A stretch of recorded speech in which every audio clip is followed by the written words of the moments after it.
आज हम बात करेंगे बजट लाइन के बारे में, बजट रेखा के बारे में। क्लास 12 इकोनॉमिक्स में एक बहुत महत्वपूर्ण टॉपिक है और बजट रेखा से रिलेटेड आता है और इसके समीकरण के बारे में ज़्यादातर पूछा जाता है। हम जानते हैं कि बजट रेखा होता क्या है। देखो, बजट रेखा होता है कि एक जो उपभोक्ता है, ठीक है, उपभोक्ता के द्वारा जो आय प्राप्त की जा रही है, उपभोक्ता की आय, और उपभोक्ता ने उस आय को एक वस्तु की कीमत पर लगाया, ठीक है ना।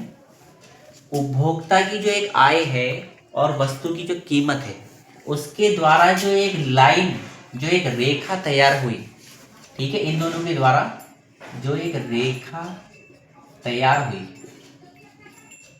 वो कहलाती है आपकी बजट रेखा, ठीक है ना। तो इसको हम साधारण भाषा में कह सकते हैं कि उपभोक्ता की आय और वस्तु की कीमत को दर्शाने वाली रेखा जो होती है वो कहलाती है आपकी बजट रेखा।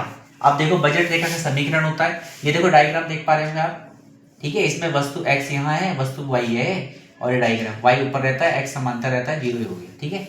ये डिनोट कर रहा है दो वस्तुओं को, मतलब कहा जाए उपभोक्ता ने दो वस्तुओं को परचेज कर लिया है, उसकी आय के ऊपर डिपेंडेंट रहता है, ठीक है ना। उसकी आय कितनी होनी चाहिए, उन वस्तुओं के बराबर होनी चाहिए। अब हम समीकरण के बाद में जानेंगे।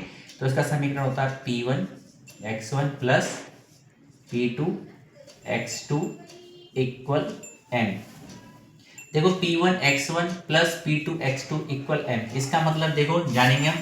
P1 का मतलब है प्राइस, x1 का मतलब है वस्तु x, प्लस P2 का मतलब प्राइस 2, दूसरी वस्तु का प्राइस, x2 मतलब दूसरी वस्तु, इक्वल का मतलब बराबर होनी चाहिए m के। m का मतलब होता है आय से, मतलब ये दोनों वस्तुओं की जो कीमत है वो उपभोक्ता की आय के बराबर होनी चाहिए, तभी इसको हम बोलते हैं बजट लाइन, ठीक है।